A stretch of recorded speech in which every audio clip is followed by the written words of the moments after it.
மாநாடுல நீங்க சொன்ன மாதிரி வந்து உங்களுக்கு எப்படி ஆச்சரியமா இருந்துச்சோ எங்களுக்கும் அதே மாதிரி ஃபேன்ஸ் நிறைய பேருக்கு வந்து ஆச்சரியமா இருந்துச்சு. ஸோ அந்த விஷயங்கள்லாம் எதுவும் பேசியிருக்காரா இல்ல நீங்க எதுவும் கேட்டிருக்கீங்களா? பார்த்தோன்னே எப்படி சார் இப்படி பண்ணீங்க அப்படின்னு நான் கேட்டோன்னே எல்லாம் ஒர்க் அவுட் மேடம் அப்படின்னு. பெரிய திரையில நீங்க பண்ண படங்கள்ல இது மறக்க முடியாது? பாலசார் படம் தான். வணங்கான் வணங்கான் அது எனக்கு ஒரு கிஃப்ட்னு சொல்லலாம்.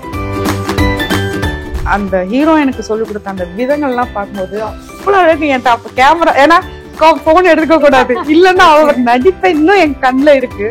அந்த நளினம் ஒரு ஆண் அந்த அழகா நளினமா நடந்துக்குவாங்களா அப்படின்னு சொல்லிட்டு எனக்கு தெரியல. அவர் பார்க்க பார்க்க இந்த மாதிரி குரு கிட்ட எவ்வளவு அடி வாங்கி கூட கத்துக்கலாமே அப்படின்ற மாதிரி தான் எனக்கு தோணுச்சு.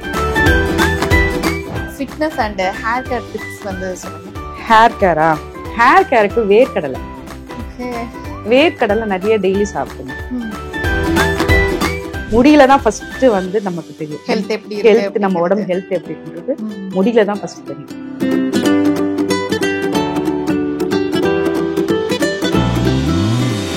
பெரிய திரையில நீங்க பண்ண படங்கள்ல இது மறக்க முடியாது? பாலசார் படம் தான். வணங்கான் வணங்கான் அது எனக்கு ஒரு கிஃப்ட்னு சொல்லலாம். நிறைய படங்கள் மாநாடு எனக்கு வணங்கான் வந்து பாலாசட்ட அப்படின்னு சொல்லிட்டு அது ஒரு பயம் இருந்தது. ஆனா நம்ம ஏன்னா நான் இன்னொன்னு என்னன்னா இது இங்க ப்ராம்ப்ட் எடுத்து நான் பண்ணிடுறேன். ஆனா அங்க எல்லாமே டைலாக் படிச்சு அதை பண்ணணுமா, எனக்கு கொஞ்சம் மறதி ஜாஸ்தி சில நேரத்துல அப்படின்னு யோசிப்போம். அது வந்து பெரிய ஆர்டிஸ்ட் நம்ம அப்படிலாம் பேசக்கூடாதே பண்ணக்கூடாது எல்லாருமே திட்டு வாங்கணுமே அப்படிலாம் நினைச்சேன். பட் காட் கிரேஸ் சிங்கிள் டேக்லயே நான் வந்து அப்ரிசியேஷன் வாங்கிட்டு இன்னொருத்தரோட டைலாகும் சேர்த்து பேசுற அளவுக்கு சார் நீங்களே பேசிருங்க மேடம் அப்படின்ட்டு அந்த மாதிரி நான் ஒரு 7 days இருந்தேன். நல்ல ஒரு எக்ஸ்பீரியன்ஸ். பட் நம்ம முன்னாடி எல்லாம் கேள்விப்படுறோம் இல்லையா, பாலானா வந்து பயங்கர ஸ்ட்ரிக்டா இருப்பாரு, இந்த மாதிரி டைலாக்ஸா மறந்துட்டா பயங்கரமா கோவம்லாம் படுவாரு அப்படின்லாம் வந்து வெளியே கேள்விப்பட்டோம். நான் ஒண்ணு சொல்றேன், இப்போ அப்படி பேசுறவங்க ஒரு பொசிஷன்ல இருக்கட்டும், அவங்களுக்கு ஒரு ப்ரெஷர் இருக்கட்டும், ஒரு தடவை ஒருத்தருக்கு சொல்லி கொடுப்பாங்க, 2 தடவை சொல்லி கொடுப்போம், 3ஆவது தடவை அவங்க என்ன செய்வாங்க, எனக்கு அதை மட்டும் அவங்கள சொல்லுங்க, பேசினவங்கள நான் சொல்ல இந்த மாதிரி எனக்கு வேணும் அப்படின்னு நினைக்கிற ஒரு அழகான கலைஞன் அவர் வந்து சொல்லி கொடுக்குற விதங்கள் பார்க்கும்போது அந்த ஹீரோ எனக்கு சொல்லி கொடுத்த அந்த விதங்கள்லாம் பார்க்கும்போது அவ்வளவு அழகு. என் அப்ப கேமரா ஏன்னா போன் எடுக்க கூடாது இல்லைன்னா அவர் நடிப்பை இன்னும் என் கண்ணுல இருக்கு. அந்த நளினம் ஒரு ஆண் அந்த அழகா நளினமா நடந்துக்குவாங்களா அப்படின்னு சொல்லிட்டு எனக்கு தெரியல. அவர் பார்க்க இந்த மாதிரி குரு கிட்ட எவ்வளவு அடி வாங்கி கூட கத்துக்கலாமே அப்படின்ற மாதிரிதான் எனக்கு தோணுச்சு. எனக்கு Bala sir is a legend. எனக்கு அவர்கிட்ட அப்ரிசியேஷன் வாங்கினது எனக்கு வந்து எனக்கு கொஞ்சமா இருக்கனால தான் நான் அப்பவும் என்னென்னே சொல்லுவேன், கொஞ்சமா இருக்கனால தான் நீ தப்பிச்ச, பெருசா இருந்தானே நீ மாட்டிட்டு இருப்ப அப்படின்னு சொல்லிட்டு அப்பவும் அதுதான் நான் எதிர்பார்க்கிறேன், பெருசா கிடைக்க கூடாதா அப்படின்னு ஒரு ஏக்கமும் இருந்துச்சு. கண்டிப்பா அடுத்த படத்துல உங்க ஆசை நிறைவேறும் அப்படின்னு நினைக்கலாம். தேங்க்யூ. சோ எஸ், எந்த ஹீரோவுக்கு அம்மாவா நடிச்சது வந்து உங்களுக்கு ஆசைப்பட்டீங்க இல்லைன்னா வந்து எதிர்பார்க்காம கிடைச்ச சான்ஸ் அப்படின்னா சொல்லலாம்? இல்ல, இப்போ வரைக்கும் நான் அம்மாவா எந்த ஹீரோக்கும் சினிமால பண்ணல. சீரியல்ஸ்ல மோஸ்ட்லி நிறைய ஹீரோஸ்க்கு அம்மா பண்ணியிருக்கேன். இவரு பிக் பாஸ் அசீம் அவருக்கு பண்ணியிருக்கேன். அப்புறமா நிறைய சின்ன திரையில பாக்குறவங்களுக்கு தெரியும், நிறைய அம்மா பண்ணியிருக்கேன். ஆனா பெரிய திரையில பார்த்தோன்னா வணங்கான்ல வந்து ஒரு மாமி கேரக்டர் தான் பண்ணிருக்கேன், கேரக்டர் ஆர்டிஸ்டா தான் பண்ணிருக்கேன். இப்பதான் வந்து ஒரு அப்கமிங் படம் ஒரு 2 படம் பண்ணிருக்கேன். அதுல வந்து KGF சரண் இருக்காருல்ல, அவருக்கு மதரா பண்ணிருக்கேன். அப்புறமா பிக் பாஸ் தர்ஷன் இருக்காருல்ல, அவருக்கு மதரா பண்ணிட்டு இருக்கேன். சோ இப்போதான் அந்த ஹீரோ மதரா ஏன்னா வந்து நம்ம சினிமாலயும் வந்து இந்த ஹீரோ அம்மா அப்படிங்கிற அந்த காம்பினேஷன் வந்து நிறைய பேர் வந்து சொல்லலாம். நமக்கு என்னதான் வந்து அது படம் அப்படின்னாலும் அந்த காம்பினேஷன் அப்படிங்கிறது நமக்கு பார்க்கும்போது வந்து பிடிக்கும் இல்லையா? சோ அந்த மாதிரி வந்து நீங்க எந்த ஹீரோக்கு வந்து அம்மாவா பண்ணா நல்லா இருக்கும் அப்படின்னு ஆசைப்படுறீங்க? எனக்கு இளைய தலைமுறைகள் இப்ப வர அப்கமிங் ஹீரோஸ் கூட நான் பண்ணணும். அது யாரா இருந்தாலும் ஓகே. ஏன்னா இப்போ தர்ஷனோட பண்ணிட்டு இருக்கேன். அது ஏன்னா அந்த யங்ஸ்டர்ஸோட நம்ம அவங்க பண்ணும்போது நாமளும் சின்ன குழந்தையா மாறிடுவோம். சரியா? அதனால நமக்கு ஏஜ் ஃபியர் இருக்காது, அந்த ஏஜ் டிஃபரன்ஸ் எல்லாம் தெரியாது. அது ஒரு ஜாலி. எனக்கு ஒரு கொஞ்சம் காமெடியான கலந்த கேர் அம்மாவா பண்ணணும்னு எனக்கு ஒரு ஆசை. அது ஆனா என்ன எல்லாம் ஃபீலிங்ஸ் அம்மாவா கூட்டுவாங்க. அதுக்காக வெயிட் பண்ணிட்டு இருக்கேன். ஓகே, பட் உங்களோட கரியர்ல மறக்க முடியாத ஒரு ப்ராஜெக்ட்னா மாநாடு சொல்லலாமா? மாநாடு, வணங்கான். வணங்கான் ரெண்டுமே. ஓகே, வணங்கான எக்ஸ்பீரியன்ஸ் ஷேர் பண்ணீங்க, மாநாடு பத்தி சொல்லுங்க. மாநாடு பண்ணோம்னா வெங்கட் பிரபு சார் தான் வந்து, அவரும் எனக்கு எந்த கரெக்ஷனுமே சொல்லல எனக்கு தெரிஞ்சு. எப்படி பாலா சார் பத்தி ஒரு விஷயம் கேள்விப்படுறோமோ அதே மாதிரி கேப்டன் கூல் அப்படின்னு சொல்லிட்டு வெங்கட் பிரபு அவங்கள பத்தி கேள்விப்படுறோம். சோ எஸ், அந்த மாதிரி தானே பயங்கர சில்லா அவரு. ஆமா, நல்லா பண்ணீங்க அப்படின்னு சொல்லிட்டு, நல்லா பண்ணீங்க அப்படின்னு சொல்லிட்டு அவ்வளவுதான். நம்ம அங்க அதுல மாநாடுல வந்து சிம்பு கிட்டதான் கொஞ்சம் இன்ட்ராக்ஷன்ஸ் இருந்தது. அவர்கிட்ட அவரை ஃபர்ஸ்ட் என்ன சொல்றது, கொரோனாக்கு முன்னாடி பார்த்து ஒரே ஒரு நாள் தான் பார்த்தோம். அதுக்கப்புறம் கொரோனாக்கு பண்ணதுக்கு அப்புறமா பார்க்கும்போது டிராஸ்டிக் சேஞ்ச். மேன் எப்படி இதெல்லாம் குறைச்சிங்க அப்படின்னு, ஒர்க் அவுட் மேடம் அப்படின்னு அவர் சொல்லும் போதெல்லாம் எனக்கு எப்படி ஒரு அதான் சொல்றேன், கன்சிஸ்டன்சி அவர்கிட்ட இருந்த அந்த விடாமுயற்சி வந்து அவர் அவ்வளவு தூரம் ஒரு இதா எடுத்துட்டு வந்தது. அவர் கூட ஒர்க் பண்ணும்போது நல்லா இருந்தது. பட் அந்த டைலாக் டெலிவரி போது ஒரு வெங்கட் பிரபு சார் எனக்கு ஒண்ணுமே இது சொல்ல, நல்லா பண்றீங்க. ஆக்சுவலி ஏஎல் விஜய் சாரோட நிறைய படம் பண்ணிருக்கேன். வனமகன் அவரோடது என்னோட ஃபர்ஸ்ட் படம் வனமகன். அப்புறம் தியா, அதெல்லாம் சும்மா கேரக்டர் ரோல் தான் பெருசா. அதாவது நீங்க அதுல பண்ணிருக்கீங்கல்ல அப்படின்னு சொல்லி சொல்லும் போது அவங்க பேர் அதானே அப்படின்னு சொல்லிட்டு அப்படி சொல்லணும்னு எதிர்பார்க்கறதுல, இப்ப நான் சொல்லி தெரிஞ்சுக்கிற அளவுக்கு நான் இன்னும் அதை நான் விரும்ப மாட்டேன். அதனால எல்லாரும் இப்ப நீங்க பார்த்து வந்தீங்க தெரியுமா, அந்த மாதிரி வரணும்னு எதிர்பார்ப்பேன் நான். அது வரைக்கும் நான் வந்து நான் நடிச்சிருக்கேன்ப்பா, அவ்வளவுதான். நானா சொல்றது இல்ல. Okay okay. சோ எஸ், இந்த மாநாடு படத்துல வந்து இருந்துதான் வந்து சிம்புவோட செகண்ட் ஃபேஸ் வந்து ஸ்டார்ட் ஆச்சு அப்படின்னு சொல்லலாம். அதுக்கு முன்னாடி வரைக்கும் அவர் சினிமாவில் வந்து கொஞ்சம் அந்த ஒரு பீரியட்ல வந்து இந்த கொரோனாக்கு முந்தைய பீரியட்ல கொஞ்சம் டவுனா இருந்துச்சு, வெயிட் போட்டது, அந்த மாதிரியான விஷயங்கள்லாம் வந்து ஃபேஸ் பண்ணாரு. மாநாடுல நீங்க சொன்ன மாதிரி வந்து உங்களுக்கு எப்படி ஆச்சரியமா இருந்துச்சோ எங்களுக்கும் அதே மாதிரி ஃபேன்ஸ் நிறைய பேருக்கு வந்து ஆச்சரியமா இருந்துச்சு. ஸோ அந்த விஷயங்கள்லாம் எதுவும் பேசியிருக்காரா, இல்ல நீங்க எதுவும் கேட்டிருக்கீங்களா? இல்ல, நாங்க ரொம்ப பேசினது இல்ல. என்னைய வந்து நாங்க எங்களை வந்து அடைச்சு வச்சுட்டு வாங்க கிளம்பி வாங்கம்மா அப்படின்னு ரஃபிகோட மதரா பண்ணியிருந்தேன். அங்க நான் அதுல முஸ்லீம் கேரக்டர், என் பேசே தெரியாது. அந்த டயத்துல அவர் கூட ஜேர்னி பண்றேன். அது ஒரு கொஞ்சம் ஒரு 2 நாள் போனது. அப்போ அவர் கூடவே இருக்க வேண்டியது. அப்போ அவர்கிட்ட பேசினது சும்மா கிண்டலாலாம் 2-3 டிஸ்கஸ் பேசினாங்க. ஆனா இந்த இதை பார்த்தோன்னே எப்படி சார் இப்படி பண்ணீங்க அப்படின்னு நான் கேட்டோன்னே, எல்லாம் ஒர்க் அவுட் மேடம் அப்படின்னு. அதுக்கு முன்னாடி அவரோட ஒரு வீடியோ ஒண்ணு பார்த்தேன், அவர் வந்து வீட்டுல ஃபுல்லா ரன் பண்ண மாதிரி. அப்போலாம் அதெல்லாம் கோரிலேட் பண்ணி பார்த்தேன். சோ நினைச்சா என்ன வேணாலும் பண்ண முடியும். அதான் சொல்றேன், அந்த விடாமுயற்சியோட நம்ம வந்து ஒரு விஷயம் செஞ்சோம்னா நம்ம நினைச்சதை கொண்டு வரலாம் அப்படின்ட்டு. ஆனா அவருமே வந்து ஷூட்டிங் ஸ்பாட்டுக்கு எல்லாம் எப்படி கரெக்டா வந்துருவாரா, இல்ல எப்படி அந்த லெவல் நமக்கு வந்து இது கிடையாது. நாம கேரவன்ல இருப்போம், அவர் எப்போ வராங்க எது வராங்க நமக்கு தெரியல. Wrong person question. ஓகே, நம்ம வந்து அப்ப நெக்ஸ்ட் क्वेश्चनக்கு வந்து போய்க்கலாம். இப்ப எனக்கு உங்ககிட்ட என்ன கேட்கணும் அப்படின்னா, இப்ப நிறைய லேடிஸ்க்கு வந்து அந்த 40+ அப்படிங்கும்போது நிறைய ஹெல்த் ரீதியா வந்து சின்ன சின்ன பிரச்சனைகள்லாம் வந்து ஃபேஸ் பண்ணுவாங்க இல்லையா? சோ அதுல இருந்து நம்ம ஒரு ப்ரொடெக்ட் பண்ணிக்கணும், இல்ல ஒரு உங்க சைட்ல இருந்து ஒரு ஹெல்த் டிப்ஸ் நீங்க என்னென்ன பண்ணுவீங்க, ஹெல்த்கா வந்து கேர் எடுத்துப்பீங்க அப்படிங்கறத பத்தி சொல்லுங்க.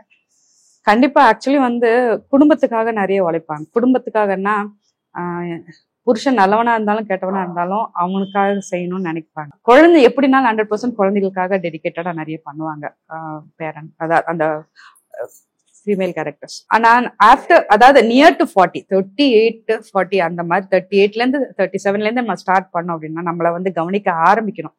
ஏன்னா இதை நான் என்ன எதுக்காக சொல்றேன் அப்படின்னா, நம்ம அப்பெல்லாம் நம்ம கவனிக்கல, இப்பதான் எனக்கு பிரச்சனையா இருக்கு அப்படின்ற மாதிரிலாம் நிறைய ஒரு விஷயம்லாம் வரும். தேய்மானம் வந்து அந்த டயத்துல இருந்தா நம்ம பாடியோட அந்த ஒரு டென்சிட்டி எல்லாம் கம்மி ஆயிட்டு அந்த இடத்துல ஸ்டார்ட் ஆகும். இந்த இடத்துல நம்ம கொஞ்சம் ஒரு 1 hour கேர் எடுத்து நம்ம நெல்லிக்காய் ஜூஸ் சாப்பிடணும். நெல்லிக்காய் சாப்பிடுறதா இருந்தோம்னா இல்ல நெல்லிக்காய் ஜூஸ் சாப்பிடணும்.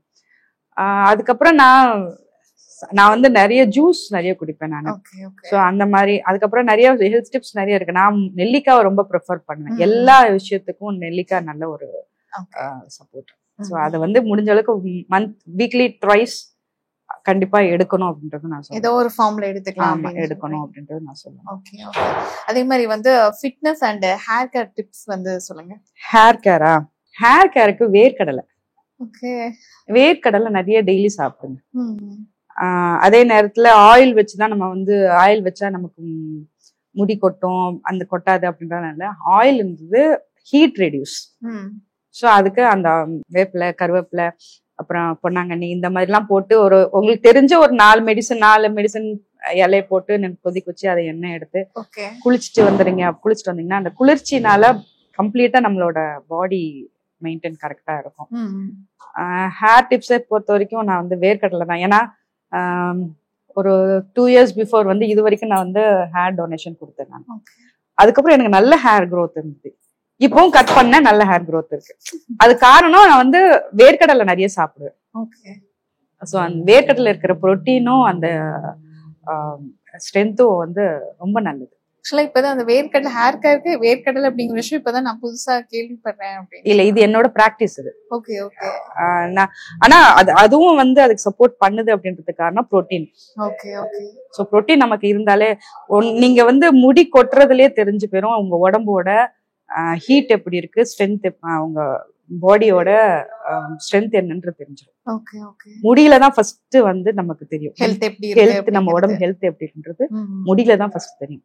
அது அதிகமா கொட்டுச்சுன்னா ஏதோ சம் ப்ராப்ளம் இருக்குன்னு அர்த்தம்.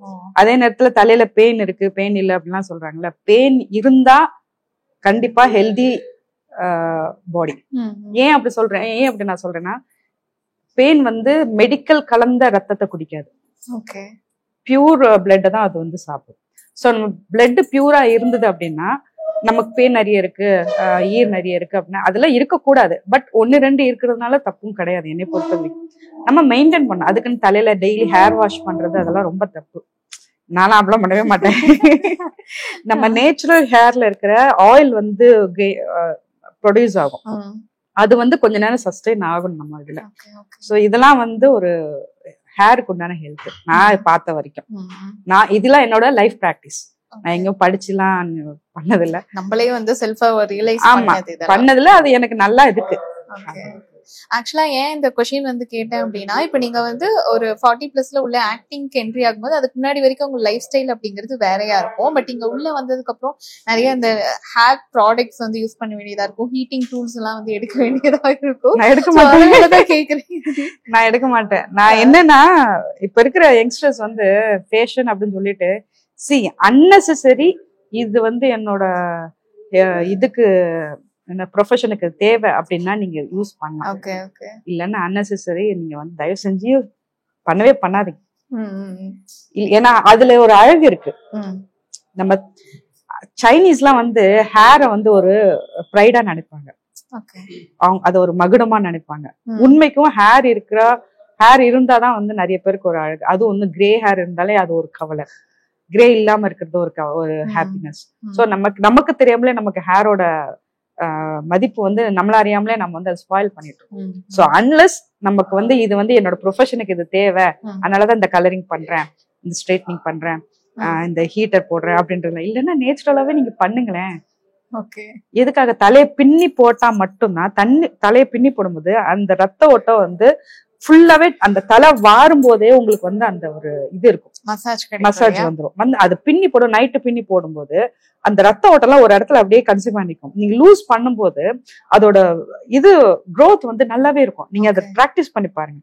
ஒரு 1 month நீங்க பிராக்டிஸ் பண்ணி பாருங்க, நல்லா இருக்கும். ஏன்னா இது வந்து என்னோட நான் மறுபடியும் சொல்றேன், இது வந்து படிச்சதுலாம் இல்ல, இது என்னோட லைஃப் எக்ஸ்பீரியன்ஸ்.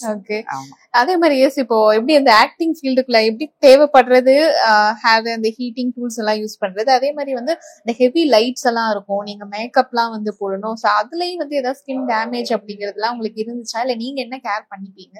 நான் உண்மையை சொல்லணும்னா வந்து நான் இங்க இந்த இண்டஸ்ட்ரி வந்ததுக்கு அப்புறம் தான் நான் வந்து பவுடரே யூஸ் பண்றேன். அது வரைக்கும் பவுடர் யூஸ் பண்ணது இல்ல. வாட்டர்ல வாஷ் பண்ணிட்டு எப்பவுமே நான் அடிக்கடி வாட்டர் வாஷ் பண்ணிடுவேன். அதுதான் என்னோட கிளீனிங், அவ்வளவுதான். அதுக்கு முன்னாடி நான் பவுடர், ஏன்னா நான் கம்ப்ளீட்டா சோம்பேறி.